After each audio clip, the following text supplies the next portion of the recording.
Hello, I'm Delusion Speller, back to talk to you about the first part of the series of this video series.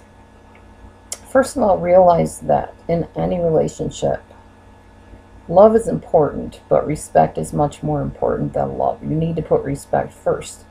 If you are not being respected, then there is no point in staying with somebody. And if you can't respect them, there's no point in staying with them either. So make sure you have that respect there mutually on both ends. You need to check in on your relationship from time to time. You need to be discussing your hopes, your dreams, your goals, the money situation. Um, Discuss how easy or difficult it is to talk to that person. Maybe enlist a counselor if you need to kind of be a mediator and give you both a chance to understand how to hear and respond to each other, how to perceive what the other person is saying. I think that's been a really tricky thing in my current relationship, is just not really understanding what my partner is saying and meaning by what he's saying, assuming it based on past people that have been in my life. It's very easy to get into a pattern because you've learned to get to know your husband or your boyfriend really well, and then that ends and you find a new person. You find yourself kind of falling into the same pattern of expecting the same things, of anticipating that they mean the same thing by what they say because you're comparing it to the other person that meant something else by what they said. So you have to make sure to keep communication open and keep checking back and forth. Sometimes you have to ask them, is this what you meant when you said this? Or I perceived it this way, is that what you had in mind? If you can't do that and the other person becomes defensive and angry, then you need the help of a third party, or maybe it's time to just walk away. Taking each other for granted is another thing.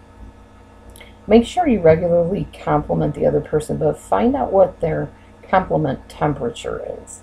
In other words, not everybody is comfortable with mushy-gushy kisses and hugs and hand-holding and the outward affection things. Some people are more private about those things. Figure out what it is that the other person likes and enjoys and capitalize on that. If they like certain books, buy them occasional gifts of those books, or talk to them about something you've read. Try to figure out what the other person's, I guess you would say, emotional temperature or emotional compass is, and go by that. Don't just take for granted that what you think they should like, that they're going to like, or what you think they should enjoy doing, that they're going to enjoy doing. It's not necessarily true. Everybody is an individual. And I guess in this relationship that I'm in, I see that more than ever.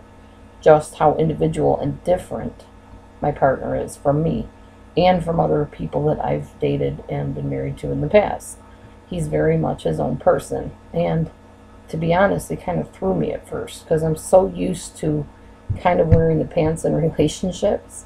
And this one is not quite like that. It has some similarities, but not to the extent of some of the other past relationships. So make sure you know where the other person's coming from, what they like, what they want, and don't just assume it. Quality time is another important aspect in relationships. You need to spend time together doing what each of you enjoys. So take turns. If he likes one restaurant, you like a different one, go to his this time and yours the next time.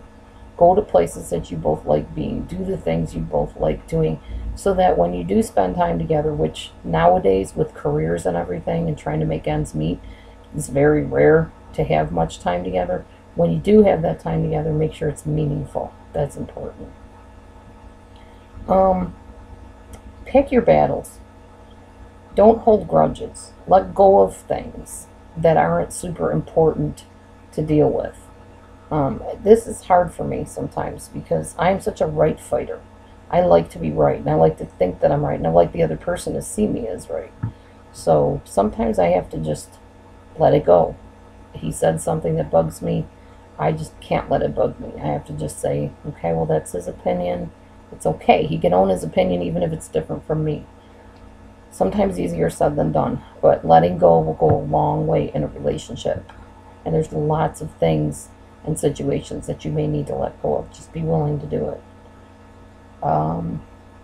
When you do something wrong, make amends for it. Don't try to make excuses or self-justify. My partner would tell you that's my biggest flaw right now, is I try to justify what I do. I try to make reasons and excuses for what I do, because in my marriage, the one that just ended, that worked, where we could both make excuses or reasons for what we did, and we both accepted that that's the way it was for that person. But this partner, that doesn't work with. He was traumatized, so he wants people to say what they mean and mean what they say every time, and you have to always be truthful. Don't you dare lie to me, type of thing. And if you did something wrong, I expect you to say you're sorry. And even if you don't think you did it wrong, if I think you did it wrong, I want an apology. Because he's so used to people walking on him and not apologizing, that it's very important for him to feel validated by me sometimes accepting responsibility for things that maybe were borderline my fault. But he doesn't take that lightheartedly like other guys have. So yes, make sure that if your partner expects you to say you're sorry, or not make excuses for what you did, or self-justify, that you take that into consideration as well. Alright, that's it for this video. Stay tuned, I'll be talking about emotional availability. Thanks for watching.